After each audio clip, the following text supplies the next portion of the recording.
What's up, beautiful people? Another day, another study. There's a lot to unpack in this study, so I'm going to go quickly. But if you want to read the study, and I highly suggest you do, it's in my clinical archive. You can click the link in my bio for that.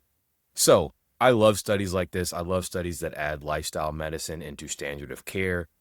Cancer treatment is something I'm very passionate about. My grandfather had colon cancer. My mom had a very rare type of cancer that was able to be removed surgically.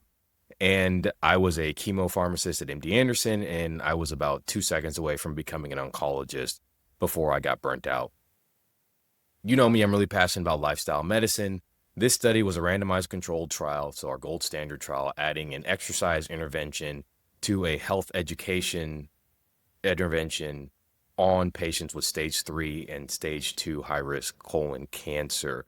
So the exercise intervention had some in-person and remote behavioral support sessions, supervised exercise session, and they focused mostly on aerobic exercise and increasing what we call MET hours per week.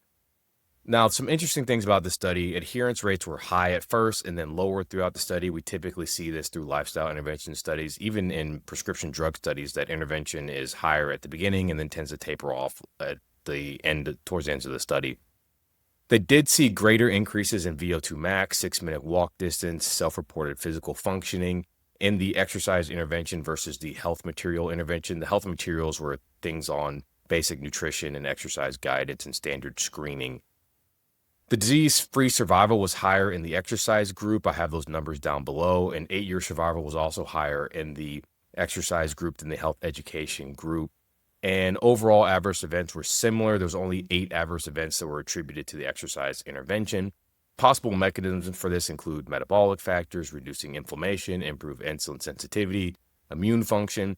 What I found really interesting is that, one, even the health materials group, just given healthy education, improved all of these things that we were talking about. They improved their VO2 max, 6-minute walk distance, physical functioning. Just the exercise intervention group plus the health materials did better. The second thing here, and this is really, really hard, it's getting people to adhere to these lifestyle interventions. We see this time and time again in these types of studies where adherence rates drop off a cliff the longer the study goes. So how do we keep people engaged in these life-saving and life-altering interventions? And the third thing is, this was in a gold standard journal, the New England Journal of Medicine. These types of interventions should be standard of care. They should be covered by insurance. Programs that treat cancer should all have these types of interventions available for their patients. I'm really looking forward to the future of medicine where that is the standard of care for every patient